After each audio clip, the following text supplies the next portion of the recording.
라디움, 우리 말로는 라돈, 소녀라는 연극도 있고요. 영화도 개봉이 됐습니다.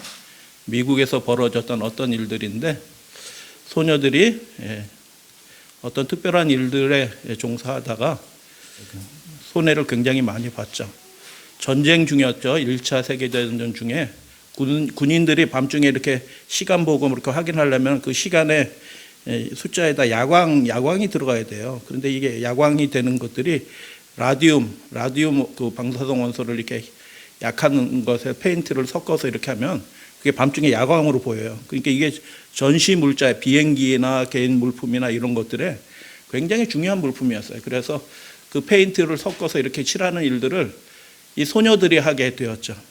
그래서 어렵지 않죠. 이렇게 칠하면 되는 거니까 어렵지 않고 일이 쉬운 반면에 월급은 쏠쏠하게 받고 이렇게 하니까 좋아라 했죠. 그래서 이렇게 여러 소녀들이 근무를 하는데 이게 이렇게 세밀하게 칠하다 보니까 붓을 입으로 이렇게 쫄쫄 빨고 이렇게 칠하고 다시 이렇게 하고 하는 거죠.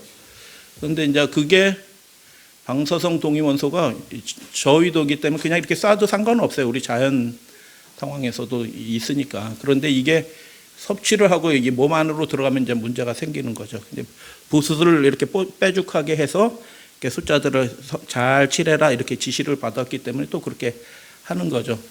하다 보니까 저녁 때 이렇게 집에 가다 보니까 입술이 어떻게 해요? 입술이 번쩍번쩍 하니까 재미난 거예요. 그러니까 이빨에도 칠하고 입술에도 칠하고 막 몸에 이렇게 페인트 같은 데 묻으면 옷도 번쩍번쩍하고 하는 그런 일들이 벌어졌죠. 매니큐어로도 쓰고 뭐 등등 이빨에도 칠하고 하는 그런 일들을 하게 되었습니다. 실제 소녀들이고요. 즐겁게 일했죠. 그런데 이게 몸을 망하게 하는 그런 일들이 턱이 없죠. 다 삭아서 없어진 거, 뼈가 삭아서 없어진 것입니다. 그래서 이게 그 당시에 이게 굉장히 치명적이다라는 것들을 누군가 알려줬더라고 하면 이렇게 함부로 그렇게 하지 않았을 것입니다. 그 당시에 연구를 충분히 하지 않아서 그랬는지 이런 생각도 사람들이 대중적으로 다 퍼졌죠. 이게 라디움, 이게 건강에 좋은 거다. 그래가지고 어떻게 해요? 물에다 이 라디움 원소를 집어넣어가지고 물로 해서 먹고 라디움 워터죠. 화장품, 치약 뭐 이런 것들이 좋은 것으로 해서 뭐 이렇게 막 넣어서 만들어서 사용을 했죠. 여러분, 잘못된 지식이 어떤 경우에는 치명적인 경우도 있어요. 근데 이 라디움에 관한 지식들 또는 알고는 있었지만 이렇게 주의하지 않았기 때문에 육신의 생명에 큰 손해를 봤죠. 그러나 영적인 것에 관해서 우리가 하나님의 말씀을 잘못 이해하게 되면 이건 큰 손해가 아니고 영원한 손해를 받게 되는 거죠. 그래서 영원한 생명을 잃어버리게 하는 잘못된 지식, 잘못된 믿음도 있다라는 생각을 가지시고 예루살렘 제3성전 건축이 종말의 이정표인가라는 것들에 대해서 오늘까지 5번째 시리즈로 말씀을 드렸어요. 첫 번째, 예루살렘 제3성전 과연 지구 종말의 이정표인가?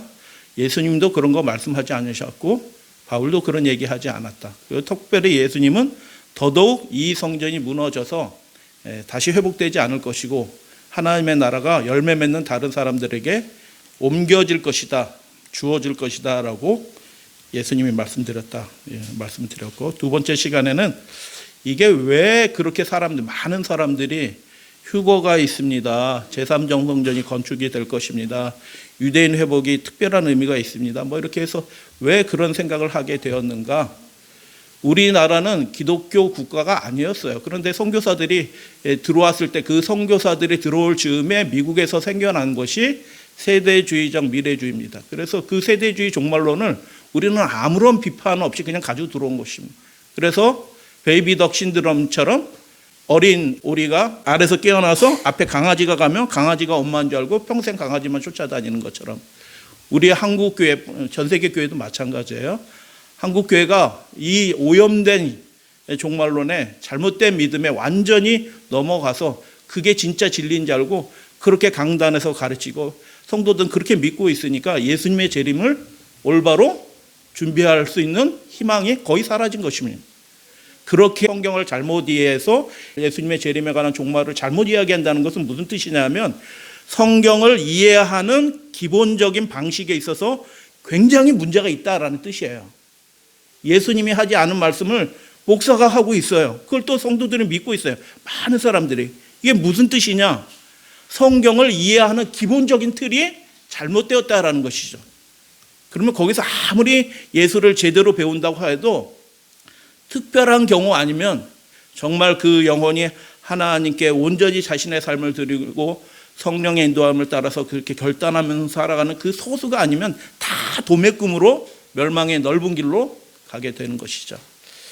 그래서 제3성전이 과연 회복이 될 것인가? 현실적으로 봐도 결코 그렇지 않다. 정치적으로 봐도 그렇지 않다. 여러 가지 실제적인 조사들을 한 것들 다 보여드렸죠. 외교 문서 뭐 등등 다 보여드렸습니다. 가망성이 없다. 영적으로는 아무런 더 의미가 없다. 그러면 이 마지막 시대 이 종말의 사건을 이끌어가는 그 모든 민족으로 다 누구든지 다 짐승의 표를 받게 하는 그 전 세계적인 권세는 누구인가?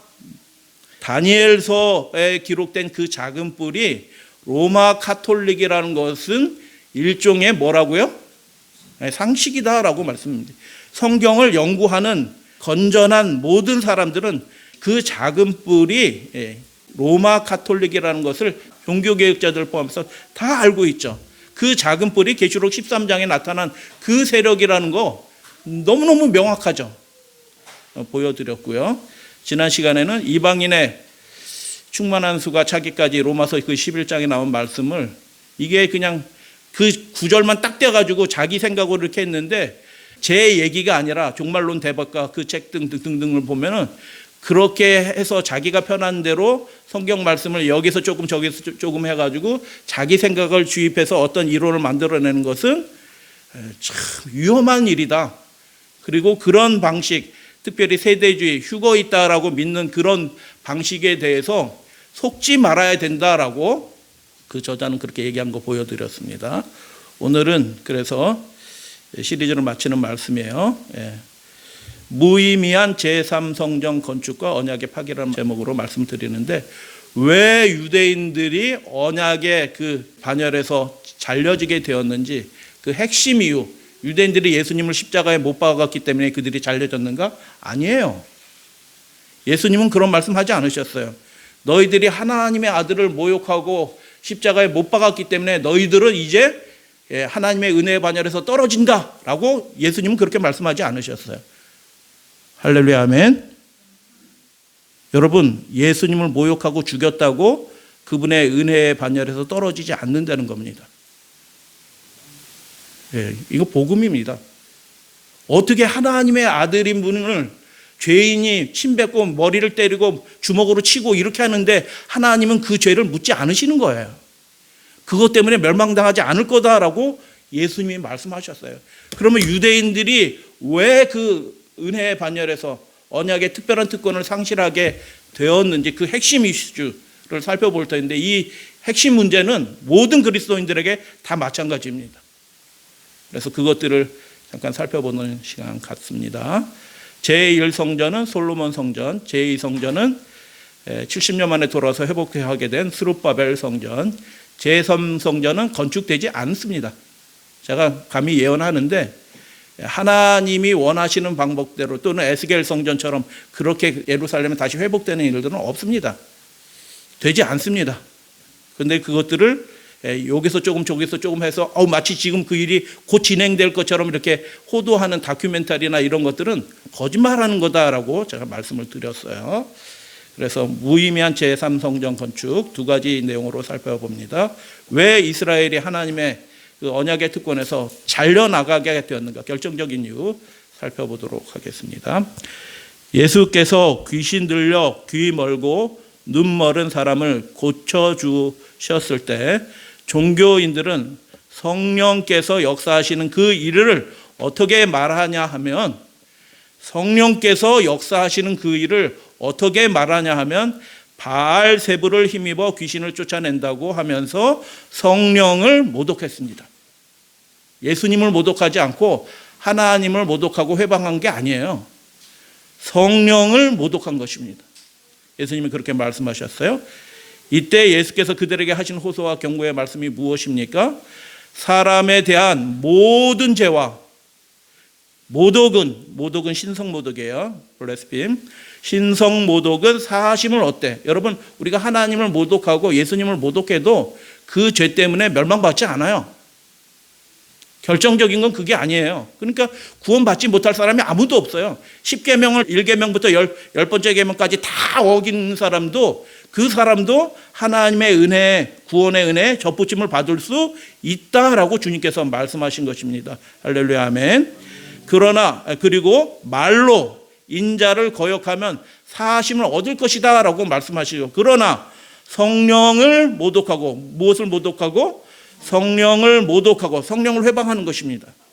누구든지 말로 성령을 거역하면 이 세상과 오는 세상에도, 이 오는 세상이라는 표현은 유대인 랍비들이 전문적으로 쓰는 용어예요. 미시나에 이런 표현들이 여러 번 나옵니다. 하나님이 이 땅에, 재림관이 달라요. 이 땅에 그분의 나라를, 지상천국을 이루실 때 그 오는 세상에 그 사람은 참여하지 못할 것이다 라는 그런 표현들이 있어요. 근데 예수님도 역시 그런 표현을 다른 의미로 쓰시는 거죠. 말로 성경을 거역하면 이 세상과 오는 세상에서도 뭐 한다고요? 사하심을 얻지 못. 이 세상에서도 사하심을 못 얻어. 그리고 어떻게 해요? 오는 세상에 당연히 사하심을 못 얻어. 그러면 그 사람은 어떻게 된다는 얘기예요? 그 사람이 아무리 선하게 살아가고 종교인으로서 성경을 아무리 잘 알고 그 사람이 하나님께 신실한 예배를 드리는 것처럼 보이고 11조와 각종 헌물을 철저하게 드리는 사람일지라도 그가 하나님이 하시는 그 결정적인 일, 성령을 거역하면 그 사람은 절대로 그 하나님의 나라 천국에 들어가지 못할 것이다 라는 것입니다. 이게 굉장히 은혜스러운 말씀이죠. 그러나 굉장히 두려운 말씀이에요. 예수는 유대인이 언약의 직분을 상실한다면 그것은 예수 자신을 거역하고 죽였기 때문이 아니라 성령을 거역하고 모독했기 때문이라고 말씀하신 것입니다. 그리고 이스라엘을 위하여 작정하신 다니엘서 9장의 그 70일의 은혜의 시기가 거의 끝나가고 있다는 것을 예수님은 아시고 계셔요. 그러니까 그들을 어떻게 하든 암탉이 그 새끼를 품에 안는 것처럼 회복시키려고 함께 그 택하신 백성과 새로운 나라를 시작하려고 예수님은 무던히 애를 쓴 거죠. 그런데 그 일이 안 이루어졌죠. 그래서 예수님의 마지막 사역의 말씀들을 보면 그들을 위해서 예수님은 우셔요. 그들은 마음을 새롭게 하고 회개해야 했었습니다. 그리고 성령의 역사에, 하나님의 그 호소에, 우리의 마음에, 우리의 지성에, 우리의 생각에 하나님의 성령이 호소하는 그 일에 자기의 뜻을, 자기의 감정을 굴복했어야 했습니다.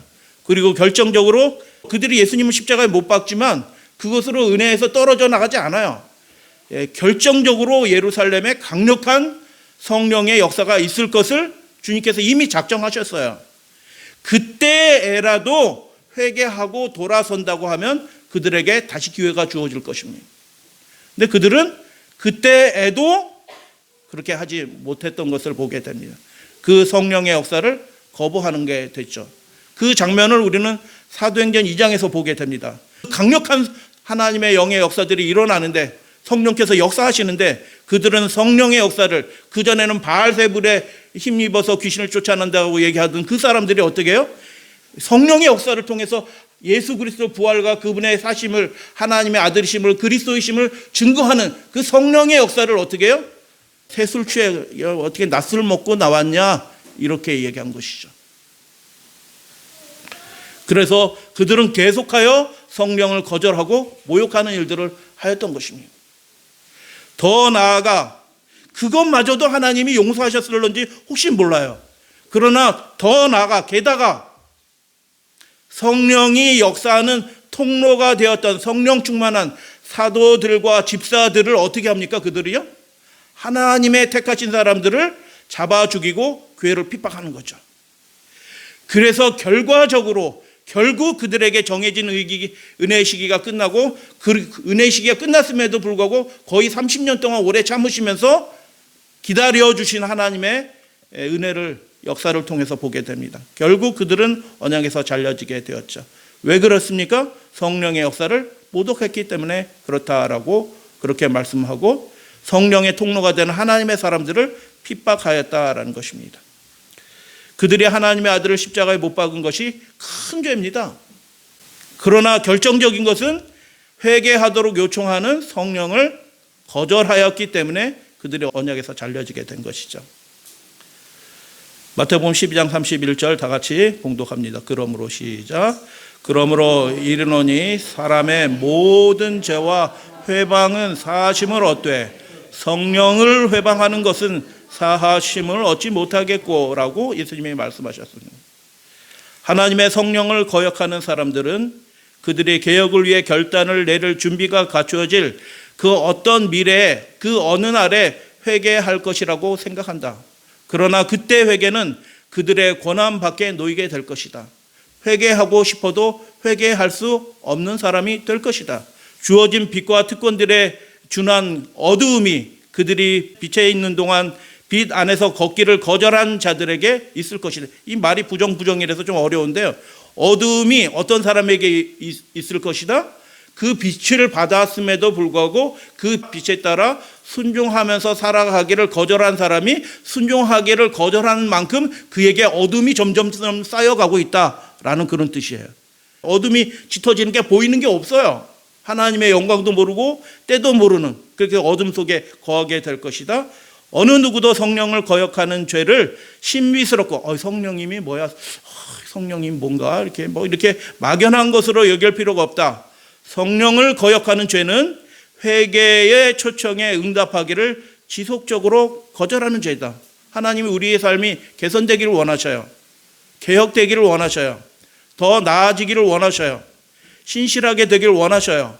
성령께서 그 일들을 우리의 심령 가운데 하나님의 사람들을 통하여 등등 여러 가지 방법으로 그것들을 호소하고 계신다. 그러나 성령을 거역하는 죄는 그 하나님의 호소를 지속적으로 거절하는 죄이다.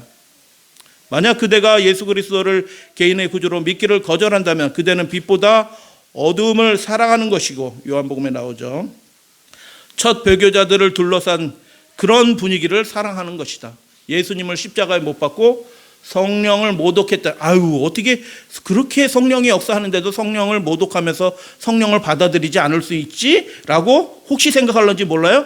그러나 많은 그리스도인들이 하나님이 개인적으로 호소하는 그 호소를 거절함으로써 그 당시에 하나님의 은혜의 반열에서 스스로 떨어져 나간 그 첫 배교자들의 어두운 그 분위기에 스스로 들어가고 있다라고 그렇게 말씀하는 거죠. 지금도 동일한 이유로 언약에서 스스로 잘려지는 사람들이 있습니다. 오늘날 몇 유대인들이 회심하고 있습니다. 신실한 그리스도인으로 회심하고 있어요. 놀라운 일입니다. 여러분, 지금 우리는 교회 간다고 핍박하는 사람이 없어요. 그러나 유대 사회에서 안식일날 교회 가면 교회 가는 그 앞에서 사람들이 둘러쓰고 회방합니다. 못 들어가게. 그리고 돌멩이를 던집니다. 폭탄을 던집니다. 예배당에. 갑자기 예배당으로 들어와가지고 완전 난장판을 만듭니다. 그렇게 안식일을 지키고 있습니다. 신실한 그리스도인으로 거듭난 주이시 크리스찬들이 있어요. 그러나 집단적으로 지난 시간에 얘기했던 것처럼 그 세대주의 아버지가 스코필드가 얘기하는 것처럼 한날 한시에 모든 유대인이 회심하는 그런 역사는 가능하지도 않고 있지도 않고 성경에 그런 것들이 예언되어 있지도 않다라는 것을 이미 살펴보았습니다. 아브라함은 모든 사람의 아버지다라고 바울이 그렇게 이야기했죠, 로마서에서. 그래서 유대인들은 예수께서 세우신 하나님 나라를 받기를 스스로 거절함으로 언약에서 스스로 잘려져 나갔다라는 것입니다. 2000년 전에도 그런 일이 벌어졌는데 지금도 역시 마찬가지다. 자기 고집에 빠져서 하나님이 돌이키려는 그 호소를 거절하면서 그냥 예전 믿던 방식대로 그냥 내가 이렇게 믿음 배웠으니까 나는 이렇게 믿고 살래. 더 이상 가르쳐 주지도 마시고 자꾸 뭐라고 하지도 마세요. 나는 지금 이렇게 믿는 것도 복이라고 생각해요. 이렇게 생각하는 분들이 많죠. Thinking again, 다시 생각하기를 거절하는 그 태도가 무슨 태도예요? 성령을 모독하고 성령을 거역하는 죄인 것입니다. 다시 한번 생각해야 되는 것이죠. 내가 지금 믿는 이 믿음이, 나의 이 모습이 하나님을 기뻐하신 진짜 참 모습인지 다시 한번 생각하고 하나님 앞으로 나아가고 예수님의 십자가를 붙잡고 그분과 함께 지성소로 들어가는 그 사람이 하나님의 나라의 백성으로 준비될 것이다. 유대인들은 육신적인 만족을 누리게 되는 그 천년왕국, 지상 천년왕국 사상을 가지고 있었기 때문에 유대 민족이 패권을 쥐는 황금기를 기대하였습니다. 에녹서라고 외경서인데 그들의 믿음이 그대로 나타나 있어요. 묵시록처럼 그런 책인데 그들이 지상 세상의 머리가 돼서 이 땅을 철장으로 다스리는 그 권세를 갖게 될 것을 그들이 다 믿고 있는 것입니다. 그러나 그런 일들이 벌어져요? 안 벌어지죠. 왜 안 벌어져요? 하나님은 애당초 성경을 통해서 그런 것을 보장해 주지 않으셨어요. 그런 지상천국 그런 것들 없어요. 그래서 하나님의 말씀을 올바로 분별해야 되는데 성령께서 그 일들을 하시는데 그것을 계속 거절하고 그냥 자기 믿음 안에서 스스로 만족하여 그렇게 신앙생활하는 유대인들이 결국 은혜 바늘에서 떨어진 거죠. 그리고 지금 세대주의를 믿고 먼 미래에 곧 어디에서 적그리스도가 나타난다, 휴거당할 거다, 제3성전 건축될 것이다, 첫째 날 예배 드린다, 이런 사람들은요 성령을 거역하는 그 죄의 잔이 점점 차고 있습니다. 왜요? 자기가 정말 궁금하면 살펴보면 알 수 있어요. 그래서 찾아보면 확인할 수 있어요.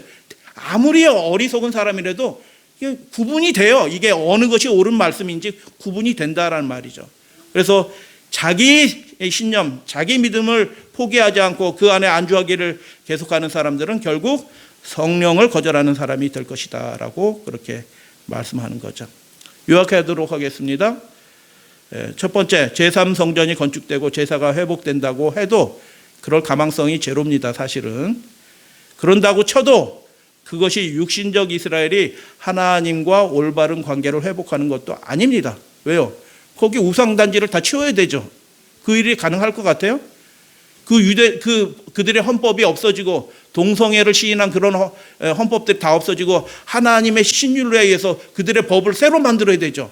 그런 것들이 가능할까요? 가능하지 않죠. 두 번째, 제3성전이 건축되는 그 일에 해결돼야 될 선결 조건들 이런 일들이 필요한데 신정체제, 신앙 참된 성전 중심의 신앙 회복이 필요한데 이스라엘 내부적 조건만, 외부는 말할 것도 없고 내부적 조건만 살펴봐도 거기에 관심이 없는 사람들이 태반입니다. 통곡의 벽에 가서 기도하는 거 관심 없어요. 유대인들이요. 몇몇 신실한 사람들은 거기 가가지고 모자 쓰고 이렇게 하고 있죠. 보통 사람들은 거기 가지도 않아요. 그런 나라이다 현실적으로. 세 번째, 여러 가지 정치적인 변수 말씀을 드렸고 그것들이 쉽게 해결되지 않고 오히려 더 심해지고 있다. 그 일이 혹시 이루어진다고 하면 로마 카톨릭 중심의 세계 질서가 거의 확고해질 때, 로마 카톨릭이 완전히 그냥 나라들 위에 나라가 되어가지고 마음대로 하게 될 때 거기에 성전 좀 세워 이렇게 하면 부분적으로 그것도 완전하게 해결되지 않습니다. 그 이슬람 세력이 그 황금돔 누가 부신다고 하면 이슬람 세력에 그래 그 부시세요 이렇게 하겠어요? 거기 10억 되는 사람들이.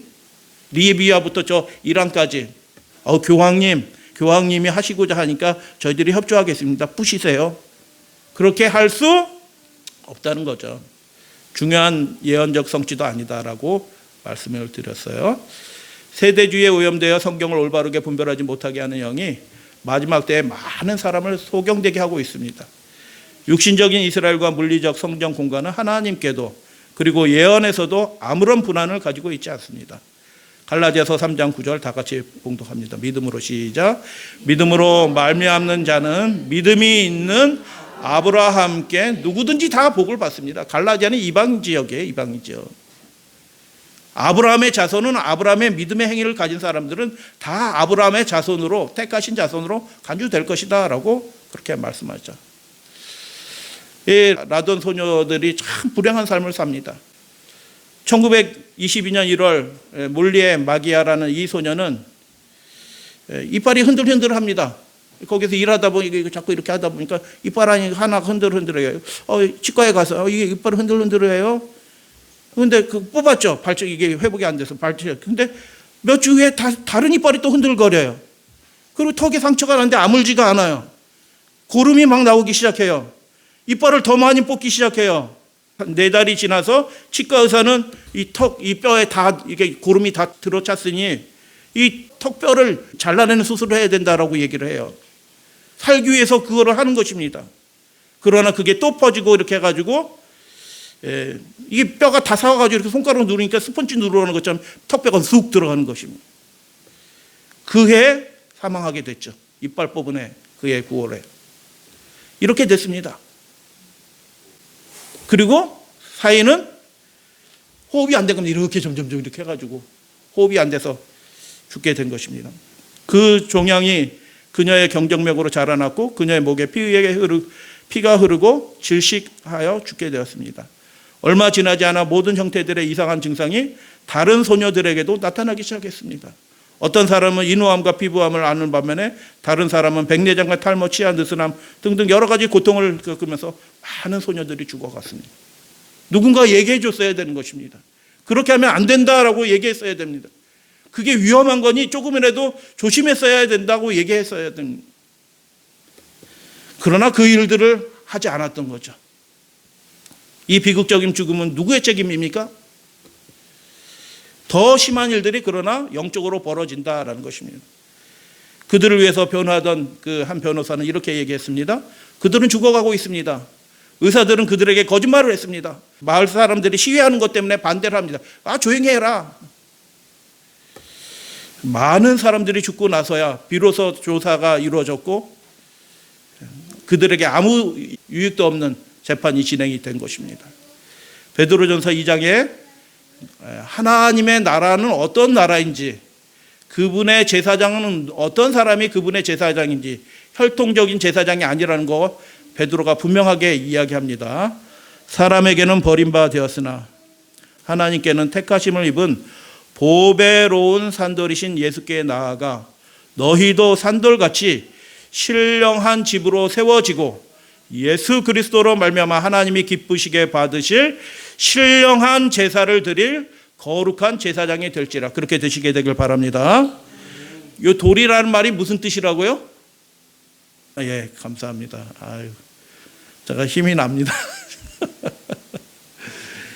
그래서 아들이신 그분, 하나님의 아들이신 그분께 나아가 너희도 거룩한 성전이 될지라라고 그렇게 얘기하는 것이죠. 누구나 다 하나님의 거룩한 성. 그래서 사람이 성전인 시대로 바뀌어지게 된 거죠. 물리적인 성전은 아무런 의미가 없어요. 혈통적인 레위인이 아무런 의미가 없어요. 누구나 다 하나님 앞에 신령한 예배를, 어떤 예배를? 신령한 예배를, 거룩한 예배를, 하나님 앞에 서 있는 것처럼, 지금 내가 하나님 앞에 부름을 받아서 앞에 서 있는 것처럼 그런 예배를 드리는 거룩한 제사장이 될지니라.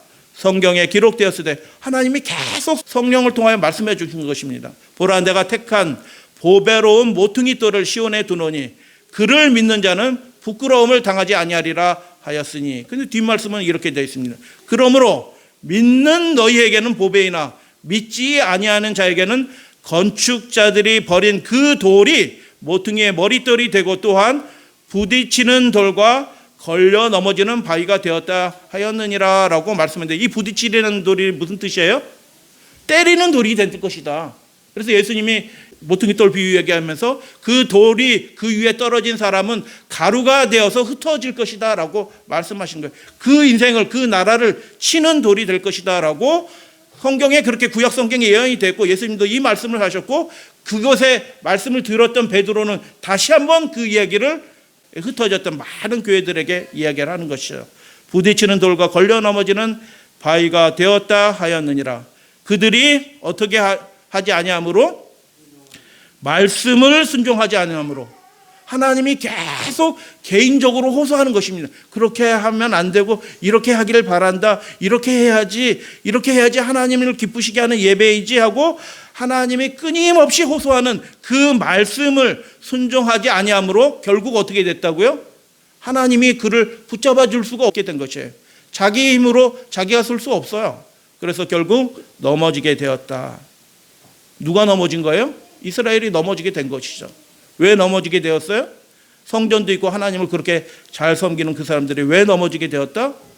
하나님의 아들을 통하여 하신 그 말씀을, 성령께서 하시는 그 말씀을 그들이 받아들이지 않고 완고하게 거절하게 되었으므로 그들이 성령을 결국 회방하는 자로서 은혜의 반열에서 떨어지게 되었다. 9절. 그러나 이게 제가 의미상으로 집어넣은 거예요. 유대인이 택하신 족속이 아니에요. 누가 택하신 족속이에요? 너희가 택하신 족속이요, 왕 같은 제사장들이요, 거룩한 나라요, 그의 소유된 백성이. 네 가지가 있네요.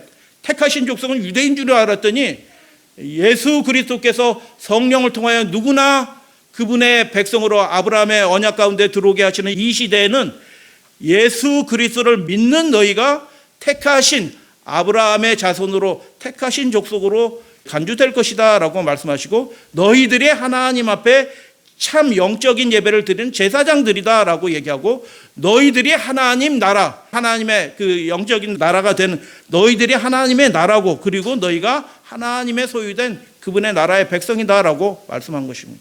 여기 유대인들의 회복에 관한 말씀이 아무런 힌트도 없고, 이미 그 나라가 땅 끝까지 펼쳐지고 있는 그 나라가 이미 세워졌다라는 말씀밖에 없는 것이죠. 그래서 여기에 두 부류의 사람이 있네요. 걸려 넘어지는 사람이 있고 그 돌 위에 세워지는 거룩한 성전이 된 믿는 백성들이 있다라고 베드로는 그렇게 이야기하는 것이죠. 이 비극적인 죽음 누구의 책임입니까? 영국 지금 브로드웨이에서 영국도 해요. 영화도 이미 개봉이 됐었고, 이 라돈 걸스, 이 순박한 그 처녀들이 누구 때문에 그렇게 비극적인 죽음을 하게 되었습니까? 잘못된 정보를, 올바른 정보를, 올바른 지식을 가르쳐주지 않았기 때문에 그들이 엉뚱한 믿음을 가지고 즐겁게 살다가 그 한순간에 망하게 된 것을 보게 됩니다. 여기 뭐 별 얘기들이 다 있어요. 그 제3성전을 지은 감독 얘기도 저기 얼굴 보이시죠? 뭐 그 사람들이 선지자처럼 하는 이 수염난 사람, 제3성전이 이 회복이 됩니다. 막 예언하고 막 뭐 별일들이 다 벌어지고 있습니다. 그러나 이것들은 예수님이 예언한 바가 아니고 사도들도 예언한 바가 없고, 그리고 현실적으로 전혀 가망성이 없는 이야기들을 하는데, 전 세계 교회들이 이 미래주의, 세대주의에 빠져가지고 엉뚱한 대로 다 가고 있다. 소경이 인도하는 대로 따라가서 함께 구덩이에 빠지는 일들이 벌어지고 있다. 일부 건전한 데에서는 비판하죠. 그러나 그분이 아무리 좋은 분이고 선한 의도로 하더라도 그게 하나님의 뜻에 맞지 않으면 그게 위험한 거라. 그게 망하게 하는 거라. 그래서 이게 비판하죠. 근데 뭐가 잘못된지도 모르고 비판하는 것입니다. 왜 그게 기본적인 문제가 되는지 그 이유는 하나도 말하지 않아요. 그냥 이게 날짜 정하는 것처럼 되니까 그거 안 된다, 이것밖에 없어요. 왜 성경 예언이 잘못된 예언인지, 어디서 그렇게 빗나갔는지 이야기해 주는 사람이 아무도 없어요. 살펴보세요. 다니엘서 9장 25, 27절에 성전이 회복되어 건축이 되고 메시아가 오고 다시 무너지고 하는 그 이야기들, 70번째 이래가 먼 미래가 있는 것이 아니라 예수님 당대에 69번째 이래 다음에 70번째 이래가 곧바로 이어진다는 것을 예수님은 그렇게 말씀하셨는데, 그 성경 예언의 방식을 말씀 그대로 이해를 하지 않고 그냥 이거 잘못했다라고 좀 이상하니까 그렇게 말할 뿐, 진짜 지식은 가르치지 않으므로 여전히 미래주의에 빠져서 엉뚱한 믿음을 가르치고 있는 것입니다. 혹시 주변에서 다니엘서 공부하고 싶은 분들이 있다고 하면 붙여주시면 제가 언제든지 가르쳐드릴 마음이 있어요. 그래서 누구의 책임인가? 말씀 맡은 자들의 책임입니다. 그러나 또 누구의 책임인가? 듣는 사람이 다시 생각해야 되는 것입니다. 저것이 진짜 하나님의 말씀인가? 우리 목사님이 제정신으로 하는 말씀인가? 자기 주관대로 하는 자기 복음을 가리키냐, 자기 예언하는 것인가? 정말 예수님이 하신 그 말씀을 그대로 가리키는 건가? 스스로 분별하지 않으면 다 넘어가는 것입니다. 우리 재림교 안에서도 이상한 말 하는 분들이 점점 더 늘어나고 있어요. 일일이 반박하지 않을 뿐이에요. 마태복음 12장 32절 이제 마치는 말씀이에요. 같이 봉독합니다. 누구든지 시작. 누구든지 말로 성령을 거역하면 이 세상과 오는 세상에서도 사심을 얻지 못하리라. 성령을 거절한 것입니다. 그리고 오늘날 많은 사람들이 올바른 진리를 회복하라는, 올바른 예배를 회복하고 거룩한 예배를 회복하라는 하나님의 호소를 계속하여 거절하는, 그래서 어둠이 점점 쌓여가고 아무것도 보이지 않고 아무것도 들리지 않는 그런 신앙생활이 되어가고 있는데도 그것이 마치 정상인 것처럼 그렇게 생각하는 어둠에 쌓여가는 사람들이 점점 많아지고 있는 시대, 우리 믿음의 가족들은 빛으로 나아가시는 믿음의 가족들 되어주시기를 주님의 이름으로 당부드립니다. 성령의 역사를 거절하고 이를 사탄에게서 온 것이라고 말한다면 이 성경대로 예수님이 말씀하신 그 말씀 그대로 역사주의에 근거해서 가르치는데 이단이다 이렇게 얘기를 하는 거죠. 이단이다라고 얘기하면 그게 누구를 거절하는 거예요? 이 미미한 진리의 백성을 거절하는 게 아니에요. 그 사람들을 보낸 성령을 거절하는 것입니다. 사탄에게서 온 것이라 이단이다라고 한다고 하면 하나님께서 저들과 교통하실 수 있는 통로를 끊어버리는 것이, 스스로 끊어버리는 것이다. 우리도 스스로 조심해야 되는 것입니다. 성령을 끝까지 거절하면 하나님께서 그들을 위하여 더 이상 하실 수 있는 것이 아무것도 없다. 사람의 눈을 멀게 하고 마음을 강팍하게 하는 것은 하나님이 그렇게 하시는 것이 아니다. 하나님께서는 사람의 잘못을 시정하고 안전한 길로 저들을 인도하기 위하여 빛을 보내신다. 자꾸 돌이키라고 얘기하죠. 그런데 계속 그렇게 하죠. 성령 하나님을 모독하고 거절하는 것입니다. 그래서 눈이 머는 것이에요. 하나님은 다 알고 계신데 눈이 멀어서 하나님이 못 보시는 것처럼 눈이 멀고 마음이 강팍하게 된다. 누구 책임이다? 하나님 왜 저한테는 그런 은혜를 안 주셨어요? 바울같이 이렇게 탁 나타나셔서 저도 그런 은혜 받고 싶어요. 아니요, 그런 은혜 주었어요. 근데 스스로 거절하고 계속 거절해서 어떻게 해요? 눈이 멀고 마음이 강팍하게 되는 그런 시대에 우리가 살고 있다. 이 빛을 거절함으로 말미암는 것이다. 흔히 이 과정은 점진적이고 거의 알아차릴 수가 없다. 어둠이 점점 차고 있는데 자기 인생에 어둠이 몰려오고 있는지도 모르고 있다. 빛은 하나님의 말씀과 당신의 종들을 통하여 무엇을 통해서 온다고요? 성경을 읽으셔야 돼요. 교과 공부하셔야 돼요. 하나님의 말씀과 당신이 보내신 그 종들을 통하여 혹은 성령의 직접적인 역사를 통하여 세 가지가 나오죠. 직접적인 역사를 통하여 하나님께서 자꾸 호소한다. 돌이키도록.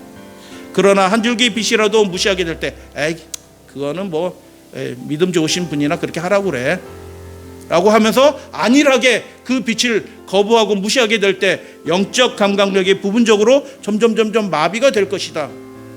두 번째 나타나는 빛은 그만큼 분명하게 식별할 수 없게 된다. 은혜가 더 왔는데 빛이 더 주어지는데도 이제 구분이 안 돼서 목사님이 무슨 열띠게 무슨 얘기했어. 근데 뭔 얘기인지는 잘 모르겠어. 이렇게 된다는 거죠. 점점점. 교회를 10년을 다녔는데도 다니엘서 9장 24절에서 27절에 뭔 얘기가 나오는지도 모르는 거예요. 그래서 점점 어둠에 둘러싸이게 된다.